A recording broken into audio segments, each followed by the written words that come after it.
क्या यह संभव है कि आज से लगभग 4500 साल पहले इंसानों ने ऐसे विशाल ढांचे बनाए हों जिन्हें आज की आधुनिक तकनीक भी पूरी तरह दोहराने में संघर्ष करे?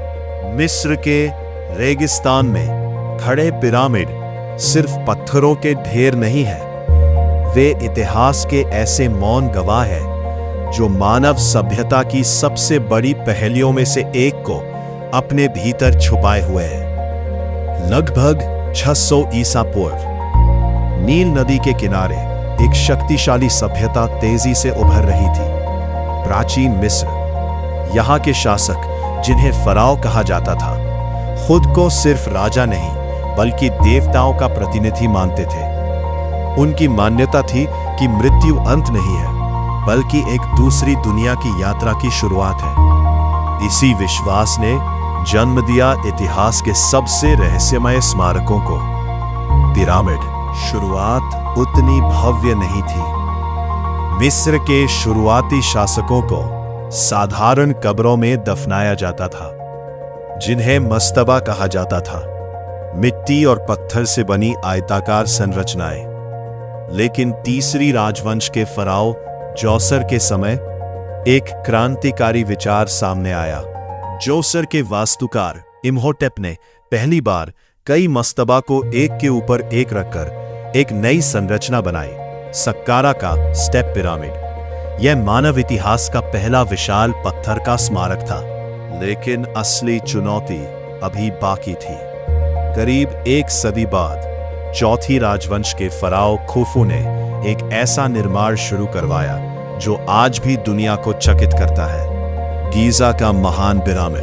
यह पिरामिड लगभग 146 मीटर ऊंचा था जब इसे बनाया गया। इसमें लगभग 23 लाख पत्थर के ब्लॉक इस्तेमाल हुए, जिनमें से हर एक का वजन औसतन 2 से 15 टन के बीच था। आज भी वैज्ञानिकों के लिए सबसे बड़ा सवाल यही है, इन भारी पत्थरों को बिना आधुनिक मशीनों के इतनी सटीकता से कैसे रखा गया। दिलचस्प बात यह है कि लोकप्रिय फिल्मों के विपरीत इन पिरामिडों को गुलामों ने नहीं बनाया था। पुरातत्वविदों को गीजा के पास मजदूरों के गांव मिले हैं जहां हजारों कुशल श्रमिक रहते थे। उन्हें भोजन, चिकित्सा और सम्मानजनक दफन भी मिलता था। यानी यह निर्माण एक संगठित राष्ट्रीय परियोजना जैसा था। और सिर्फ आकार ही नहीं, इन पिरामिडों की सटीकता भी हैरान करती है। गीजा का महान पिरामिड चारों दिशाओं, उत्तर, दक्षिण, पूर्व और पश्चिम के साथ लगभग बिल्कुल सटीक संरेखित है। इसकी त्रुटि मात्र कुछ आर्क मिनट्स की है। इतनी सटीक दिशा पहचानना आज भी बिना आधुनिक उपकरणों के आसान नहीं है। कुछ शोधकर्ताओं का मानना है कि मिस्र वासियों ने सितारों का उपयोग दिशा तय करने के लिए किया था। पिरामिड के अंदर भी रहस्य कम नहीं है। खुफू के पिरामिड के भीतर संकरी सुरंगें, कई कक्ष और एक विशाल किंग्स चेंबर है। इस कक्ष की छत 5 विशाल ग्रेनाइट की परतों से बनी है, जिन्हें ऊपर से आने वाले लाखों टन पत्थर के दबाव को सहने के लिए डिजाइन किया गया था। और 2017 में वैज्ञानिकों ने एक नई खोज की। न्यूआन स्कैनिंग नामक तकनीक से पिरामिड के अंदर एक विशाल खाली जगह का पता चला, जिसे ग्रेट वॉइड कहा गया। यह लगभग 30 मीटर लंबा क्षेत्र है, लेकिन आज तक कोई नहीं जानता कि इसका असली उद्देश्य क्या था। क्या यह निर्माण प्रक्रिया का हिस्सा था या फिर कोई ऐसा कक्ष जिसे अब तक किसी ने नहीं देखा? पिरामिडों से जुड़ा एक और कम चर्चित तथ्य यह है कि वे अकेले नहीं थे। गीजा के पूरे परिसर में मंदिर, रास्ते, छोटी पिरामिडें और विशाल श्रमिक बस्तियां थीं। यह पूरा क्षेत्र एक योजनाबद्ध धार्मिक और प्रशासनिक केंद्र था। लेकिन समय के साथ यह महान परंपरा धीरे धीरे समाप्त हो गई।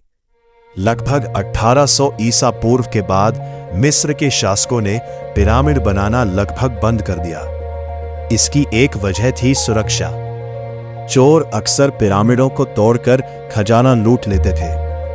इसीलिए बाद के फराओं ने अपने मकबरे चट्टानों के भीतर छिपाना शुरू कर दिया, जिसे आज हम वैली ऑफ द किंग्स के नाम से जानते हैं। फिर भी पिरामिड खत्म नहीं हुए, वे आज भी खड़े हैं। हजारों साल की आंधियों, युद्धों और साम्राज्यों के पतन के बाद भी इतिहासकारों के लिए वे सिर्फ एक कब्र नहीं है, बल्कि एक सबूत है मानव संगठन, गणित, इंजीनियरिंग और विश्वास की असाधारण क्षमता का। हर पत्थर यह बताता है कि प्राचीन दुनिया उतनी साधारण नहीं थी जितना हम कभी सोचते थे। और शायद सबसे बड़ा रहस्य यह नहीं है कि पिरामिड कैसे बने, बल्कि यह है कि हजारों साल पहले इंसानों ने इतने विशाल सपने देखने की हिम्मत कैसे की। क्योंकि जब हम गीजा के रेगिस्तान में खड़े उन पिरामिडों को देखते हैं तो हमें सिर्फ प्राचीन मिस्र की कहानी नहीं दिखाई देती, हमें मानव सभ्यता की वह जिद दिखाई देती है जो समय से भी बड़ी बनना चाहती थी।